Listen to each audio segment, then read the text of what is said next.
જેમને જેમને બાળકો નથી થઈ રહ્યા અથવા તો બાળકો થવામાં ઘણા બધા પ્રોબ્લેમ્સ આવી રહ્યા છે એ લોકો આ રીલને એન્ડ સુધી જોજો, કેમ કે આ રીલ તમારા માટે જ છે. તમારા માટે આવી રહ્યો છે ફ્રી વ્યંધત્વ નિવારણ તપાસ કેન્દ્ર એટલે કે સચોટ નિદાન અને માર્ગદર્શન, જેમાં સ્પર્શ વુમન હોસ્પિટલના ડોક્ટર પ્રિયાંશુ પટેલ, મધરહુડ હોસ્પિટલના ડોક્ટર ઉન્નતિ પંડ્યા અને ડોક્ટર ગૌરવ પટેલ તમારા માટે લઈને આવી રહ્યા છે સરસ મજાનો કેમ્પ, જેમાં સ્ત્રીઓની ઘણી બધી સમસ્યાઓ હોય છે, જેમ કે અનિયમિત માસિક, પીસીઓડી, બંધ ટ્યુબ્સ, 35 થી વધારેની ઉંમર, લેપ્રોસ્કોપીનું ઓપરેશન પછી પણ બાળક ના રહેતું હોય, ગર્ભાશયમાં ગાંઠ હોય, આઈયુઆઈ અથવા તો આઈવીએફમાં નિષ્ફળતા. એની સાથે સાથે પુરુષની પણ ઘણી બધી સમસ્યાઓ હોય છે, જેમ કે જીરો શુક્રાણુ, શુક્રાણુની સંખ્યા ઓછી હોવી, શુક્રાણુની ખરાબ ગુણવત્તા, શુક્રાણુની ઓછી ગતિશીલતા. જો આવી સમસ્યાઓ હોય ને તો તમારે માત્ર આ કેમ્પમાં આવવાનું રહેશે. અહીંયા એક્સપર્ટ ડોક્ટર્સની ટીમ દ્વારા તમારું કમ્પ્લીટ માર્ગદર્શન કરવામાં આવશે અને સચોટ નિદાન કરવામાં આવશે. આ કેમ્પ યોજાવા જઈ રહ્યો છે 10 મે 2026 રવિવારે સવારે 9:30 થી 2 વાગ્યા સુધી, અને એ પણ મધર્સ ડે ના દિવસે. આ કેમ્પ રાખવામાં આવેલો છે સ્પર્શ વુમન હોસ્પિટલમાં, જે આવેલું છે રાધનપુર ચોકડી પર આવેલા પટેલ જ્વેલર્સની એક્ઝેક્ટ બાજુમાં. ચલો જાણી લઈએ સ્પર્શ વુમન હોસ્પિટલના ડોક્ટર પ્રિયાંશુ સી પટેલ તમને શું કહેવા માંગે છે કેમ્પ વિશે.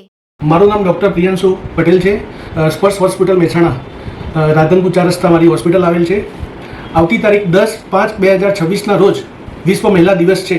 તે દિવસે રવિવાર છે, તો તે દિવસે મધરહુડ હોસ્પિટલ અમદાવાદના ડૉક્ટર આનંદ પટેલની ટીમમાંથી આપણી હોસ્પિટલમાં આવનાર ડૉક્ટર દ્વારા નિસંતાન દંપતીનું નિઃશુલ્ક કેમ્પ રાખેલ છે. તો તે દિવસે મહેસાણા શહેરના તમામ દર્દીઓને નિસંતાન દંપતીઓને નમ્ર વિનંતી છે કે આ કેમ્પનો લાભ લેવા વિનંતી.